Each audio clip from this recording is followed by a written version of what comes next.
तो दोस्तों आज हम बात करने वाले हैं लैपटॉप या कंप्यूटर की बायोग्राफी के बारे में कि कैसे कि लैपटॉप या कंप्यूटर लोगों के बीच आया और इसका हम कैसे यूज करते हैं और या कैसे धीरे धीरे आगे प्रोग्रेस की ओर बढ़ रहा है।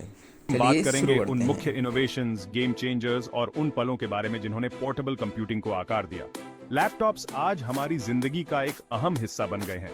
चाहे आप स्टूडेंट हों, प्रोफेशनल हों या फिर कोई ऐसा व्यक्ति जो हमेशा कनेक्टेड रहना पसंद करता है, आपके लिए एक लैपटॉप जरूर है। लेकिन ऐसा हमेशा से नहीं था। आइए उन माइलस्टोन्स को एक्सप्लोर करते हैं जिन्होंने लैपटॉप को आज का आइकॉनिक डिवाइस बनाया है। 1960 के दशक में पोर्टेबल कंप्यूटर का आइडिया मानो कोई साइंस फिक्शन था।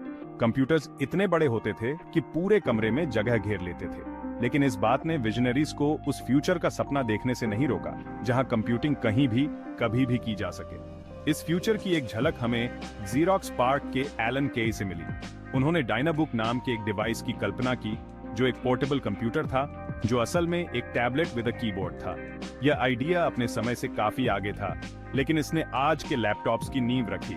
फिर आया IBM 5100 जो आज के हिसाब से काफी बड़ा और भारी था, लेकिन अपने समय का एक इंजीनियरिंग मार्वल था। 55 पाउंड वजन के साथ इसे पोर्टेबल कंप्यूटर के रूप में मार्केट किया गया था। हो सकता है कि यह वास्तव में पोर्टेबल न रहा हो, लेकिन इसने मोबाइल कंप्यूटिंग की बढ़ती मांग को जरूर दिखाया।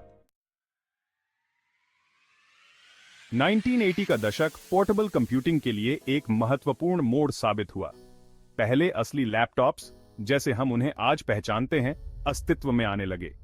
ये शुरुआती मशीनें भारी, महंगी और अपने डेस्कटॉप काउंटरपार्ट्स की तुलना में सीमित क्षमताओं वाली थीं, लेकिन वे एक महत्वपूर्ण छलांग थीं। 1981 में रिलीज हुआ ऑसबॉर्न 1 व्यापक रूप से पहला व्यावसायिक रूप से सफल पोर्टेबल कंप्यूटर माना जाता है। यह एक बिल्ट इन स्क्रीन, कीबोर्ड और स्टोरेज के साथ आया था, सब कुछ एक सूटकेस साइज मशीन में।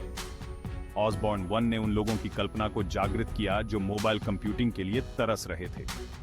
इस युग के अन्य उल्लेखनीय शुरुआती लैपटॉप्स में ग्रिड कंपास शामिल है, जो अपने मजबूत डिजाइन और नासा द्वारा उपयोग के लिए जाना जाता है, और कॉम्पैक्ट पोर्टेबल जो IBM कंपैटिबिलिटी का दावा के दशक के अंत और 1990 के दशक में लैपटॉप का तेजी से विकास हुआ। निर्माताओं ने पोर्टेबिलिटी, परफॉर्मेंस और बैटरी लाइफ को बेहतर बनाने पर ध्यान केंद्रित किया। इस युग में उन फीचर्स का उद्भव हुआ जो आधुनिक लैपटॉप के अनुभव को परिभाषित करते हैं। 1988 में रिलीज हुआ NEC अल्ट्रालाइट अपने नाम पर खरा उतरा, जिसका वजन केवल 4.4 पाउंड था। एप्पल, एक कंपनी जो डिजाइन की सीमाओं को तोड़ने के लिए जानी जाती है, ने मैकिंटॉश पोर्टेबल को पेश किया, जिसमें एक ट्रैक बॉल और एक ग्राफिकल यूजर इंटरफेस दिया गया था। ये नवाचार लैपटॉप के भविष्य को आकार देने में महत्वपूर्ण साबित हुए। 1990 के दशक की शुरुआत में प्रतिष्ठित IBM ThinkPad 700 श्रृंखला का आगमन हुआ, जो अपने टिकाऊ डिजाइन, उत्कृष्ट कीबोर्ड्स और ट्रैक पॉइंटिंग डिवाइस के परिचय के लिए जाना जाता है।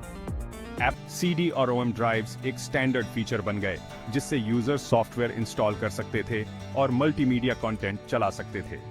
1990 के दशक के अंत में वाईफाई टेक्नोलॉजी के आने से लोगों ने लैपटॉप्स का इस्तेमाल करने का तरीका ही बदल दिया। अब वे बिना तार के इंटरनेट से जुड़ सकते थे। इस दौर में हमें अलग अलग तरह के लैपटॉप्स डिजाइन्स और फॉर्म फैक्टर्स देखने को मिले, जो अलग अलग यूजर्स की जरूरतों को पूरा करते थे। लैपटॉप्स अब सिर्फ बिजनेस प्रोफेशनल्स या टेक एंथुसियास्ट्स के लिए नहीं रहे। स्टूडेंट्स, फैमिलीज और हर तरह के लोग लैपटॉप्स की पोर्टेबिलिटी और सुविधा को अपना रहे थे। छठा भाग, the ultrabook revolution, thin, light and powerful. 2000 के दशक के अंत में अल्ट्राबुक्स के साथ लैपटॉप डिजाइन का एक नया दौर शुरू हुआ। प्रोसेसर टेक्नोलॉजी, बैटरी एफिशिएंसी और स्टोरेज सॉल्यूशंस में नए आविष्कारों के कारण निर्माता बिना परफॉर्मेंस से समझौता किए अविश्वसनीय रूप से पतले और हल्के लैपटॉप्स बनाने में सक्षम थे। 2007 में लॉन्च किया गया ASUS EE-PC नेटबुक श्रेणी का अग्रणी माना जाता है। ये छोटे, किफायती लैपटॉप्स को वेब ब्राउज करने और ईमेल की जांच करने जैसे बुनियादी कार्यों के लिए डिजाइन किया गया था। जबकि नेटबुक्स अंततः पसंद से बाहर हो गए, उन्होंने अल्ट्रा पोर्टेबल डिवाइसेस की मांग को दर्शाया। 2008 में अनावरण किया गया एप्पल का मैकबुक एयर ने पुनः परिभाषित किया कि एक पतला और हल्का लैपटॉप क्या हो सकता है। इसके स्लीक डिजाइन, प्रभावशाली बैटरी लाइफ और पोर्टेबिलिटी पर ध्यान केंद्रित करने से उद्योग के लिए एक नया मानक स्थापित हुआ। बढ़ते रुझान को पहचानते हुए इंटेल ने अपने अल्ट्राबुक स्पेसिफिकेशंस को पेश किया, जिससे निर्माताओं को और भी पतले, हल्के और अधिक शक्तिशाली लैपटॉप्स बनाने के लिए प्रोत्साहित किया गया। 7वां भाग, innovation in the modern era pushing the boundaries. 2010 से वर्तमान। 2010 से लेकर आज तक लैपटॉप में निरंतर तेजी से इनोवेशन हो रहा है। हमने नए फॉर्म फैक्टर्स, डिस्प्ले टेक्नोलॉजी में तरक्की और यूजर एक्सपीरियंस पर ज्यादा जोर देखा है। मैन्युफैक्चरर्स लगातार सीमाओं को आगे बढ़ा रहे हैं। 2012 में पहली बार लॉन्च किए गए माइक्रोसॉफ्ट के सर्फेस श्रृंखला के डिवाइसेस ने 2-in-1 लैपटॉप्स की अवधारणा को पेश किया।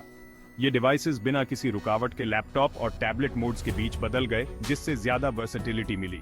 USB-C और थंडरबोल्ट 3 की शुरुआत से तेज डेटा ट्रांसफर स्पीड्स और एक ही केबल से लैपटॉप को पावर करने की क्षमता आई। 2020 में रिलीज हुआ एप्पल का M1 चिप प्रोसेसर टेक्नोलॉजी में एक महत्वपूर्ण बदलाव का प्रतीक था।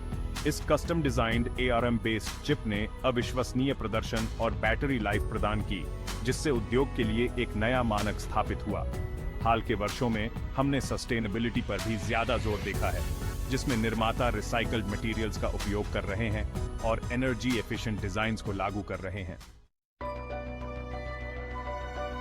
8वां भाग, laptops today and beyond, a look at the future. Laptops आज पहले से कहीं ज्यादा पावरफुल, पोर्टेबल और वर्सेटिल हैं। वे काम, शिक्षा, कम्युनिकेशन और मनोरंजन के लिए एक अनिवार्य साधन बन गए हैं। लेकिन लगातार विकसित होने वाले इस डिवाइस के लिए भविष्य क्या रखता है? जैसे ही हम आगे देखते हैं, हम डिस्प्ले टेक्नोलॉजी में निरंतर उन्नति देखने की उम्मीद कर सकते हैं, संभावित रूप से फोल्डेबल या रोलेबल स्क्रीन्स के साथ। बैटरी लाइफ में सुधार जारी रहने की संभावना है और हम एनर्जी स्टोरेज में नए नवाचार देख सकते हैं। आर्टिफिशियल इंटेलिजेंस या AI भी एक बड़ी भूमिका निभाने के लिए तैयार है, जिसमें लैपटॉप्स अधिक सहज और व्यक्तिगत होते जा रहे हैं। लैपटॉप्स और टैबलेट्स के बीच की रेखा धुंधली होती रहेगी, क्योंकि 2-in-1 डिवाइसेस और भी जटिल होते जा रहे हैं। हम सस्टेनेबिलिटी और इको फ्रेंडली डिजाइन्स पर भी ज्यादा जोर देखने की उम्मीद कर सकते हैं, क्योंकि उद्योग अपने पर्यावरणीय प्रभाव के बारे में अधिक सचेत होता जा रहा है। 9वां भाग, conclusion, the enduring legacy of the laptop.